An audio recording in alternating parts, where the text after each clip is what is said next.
जय श्री कृष्णा। राधे राधे। भगतजनों, मार्गशीर्ष माह के शुक्ल पक्ष की एकादशी की तिथि को मोक्षदा एकादशी के नाम से जानते हैं। इस तिथि में भगवान विष्णु की पूजा अर्चना और व्रत करने से समस्त मनोकामनाएं पूर्ण होती हैं। जैसा कि इसके नाम से ही पता चल रहा है, यह एकादशी मोक्ष को दिलाने वाली है। साथ ही इस तिथि पर भगवान श्री कृष्ण ने महाभारत में अर्जुन को कुरुक्षेत्र में गीता का ज्ञान भी दिया था, इसलिए इस दिन गीता जयंती भी मनाई जाएगी। मान्यता है कि इस दिन उपवास रखने और गीता का पाठ करने से जन्म मृत्यु के चक्र से मुक्ति मिल जाती है और पूर्वजों को भी मोक्ष की प्राप्ति होती है। हमारे शास्त्रों में मोक्षदा एकादशी की तुलना चिंतामणि नामक मणि से की जाती है, जो सभी मनोकामनाओं को पूर्ण करती है। मोक्षदा एकादशी के दिन शंख चक्र गदाधारी भगवान विष्णु के चतुर्भुज स्वरूप की पूजा करने से पूर्वजों को मोक्ष तक पहुंचाने में मदद मिलती है। मान्यता है कि जितना पुण्य हजारों वर्षों की तपस्या करने से मिलता है, उतना ही पुण्य सच्चे मन से इस व्रत को करने से मिल जाता है। इस दिन विष्णु सहस्रनाम और नारायण कवच का पाठ करना बहुत ही उत्तम माना गया है। मोक्षदा एकादशी के दिन ब्रह्मा मुहूर्त में उठकर सुबह स्नान आदि और ध्यान से निवृत्त होकर इस व्रत का संकल्प लेना चाहिए। इसके बाद घर के मंदिर में धूप दीप जलाकर प्रार्थना करनी चाहिए। उसके पश्चात भगवान विष्णु के चतुर्भुज स्वरूप की तस्वीर या फिर मूर्ति की पूजा करें और पंचामृत से उन्हें अभिषेक कराएं। इसके बाद विधि विधान के साथ पूजा अर्चना करें, जिसमें रोली, धूप दीप, सिंदूर, तुलसी के पत्ते, फूल आदि चढ़ाएं और मिष्ठान या फल का भोग लगाएं। इसके बाद देसी घी का दीपक जलाएं और फिर मोक्षदा एकादशी की व्रत कथा को सुने। एकादशी की कथा सुनने के पश्चात विष्णु सहस्रनाम का पाठ करना उत्तम रहेगा। इसके बाद भगवान विष्णु की आरती उतारें और एक माला भगवान विष्णु के बीज मंत्र का जप करें।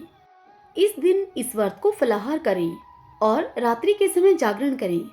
अगले दिन पूजा करने के बाद व्रत का पारण करें और दान पुण्य करें। आइए अब हम सब इस व्रत की कथा को सुनते हैं। सब बोलिए विष्णु भगवान की जय। ओम नमो भगवते वासुदेवाय। युधिष्ठिर बोले, हे देव देवेश्वर, मैं पूछता हूँ, मार्गशीर्ष मास के शुक्ल पक्ष में जो एकादशी होती है, उसका क्या नाम है, कौन सी विधि है तथा उसमें किस देवता का पूजन किया जाता है? हे स्वामिन, यह सब यथार्थ रूप से आप कहिए। तब श्री भगवान ने कहा कि हे नृपश्रेष्ठ, मार्गशीर्ष मास के कृष्ण पक्ष में उत्पत्ति नाम की एकादशी होती है, जिसका वर्णन मैंने तुम्हारे समक्ष पहले ही कर दिया है। अब मैं तुमसे शुक्ल पक्ष की एकादशी का वर्णन करूंगा, जिसके श्रवण मात्र से वाजपेय यज्ञ का फल मिलता है। उसका नाम है मोक्षा एकादशी, जो सब पापों का हरण करने वाली है। हे राजन, उस दिन यतन पूर्वक तुलसी की मंजरी तथा धूप दीप आदि से भगवान दामोदर का पूजन करना चाहिए। पूर्वोक्त विधि से ही दशमी और एकादशी के नियम का पालन करना उचित है। मोक्षा एकादशी बड़े बड़े पातकों का नाश करने वाली है। उस दिन रात्रि में मेरी प्रसन्नता के लिए नृत्य, गीत और स्तुति के द्वारा जागरण करना चाहिए।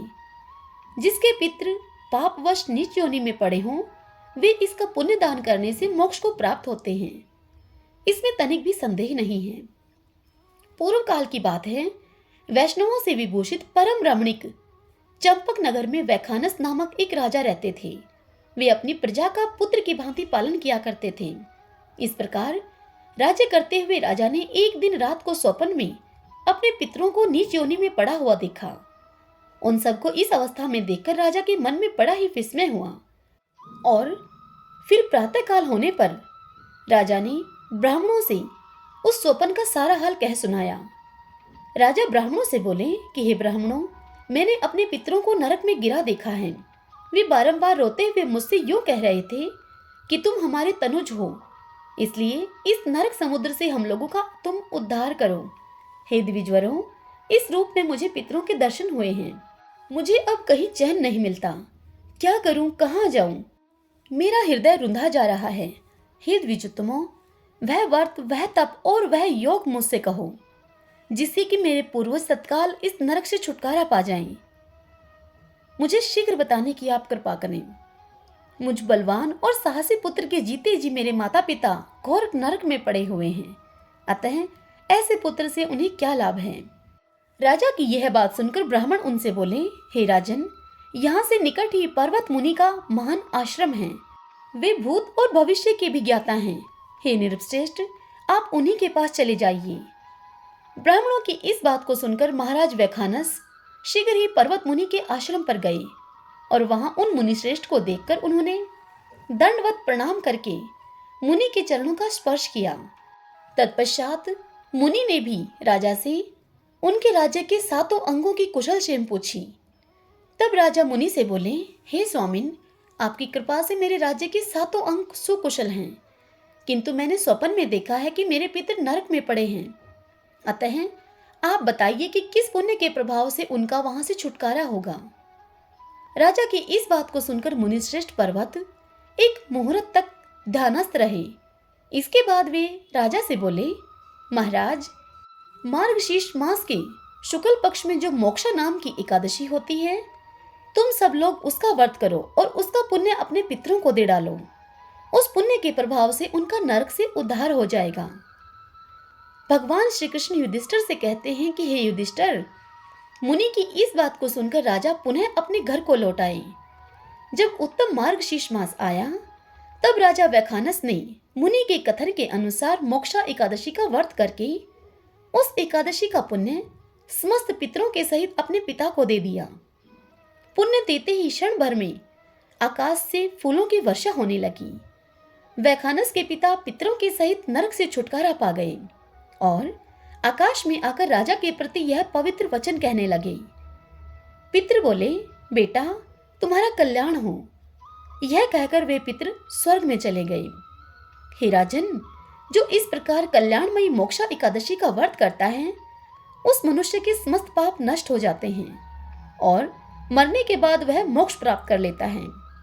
यह मोक्ष को देने वाली मोक्षा एकादशी मनुष्यों के लिए चिंतामणि के समान समस्त कामनाओं को पूर्ण करने वाली है। इस महात्म्य के पढ़ने और सुनने से वाजपेयी यज्ञ का फल मिलता है। हरि ओम तत्सत। सब बोलिए विष्णु भगवान की जय। ओम नमो भगवते वासुदेवाय।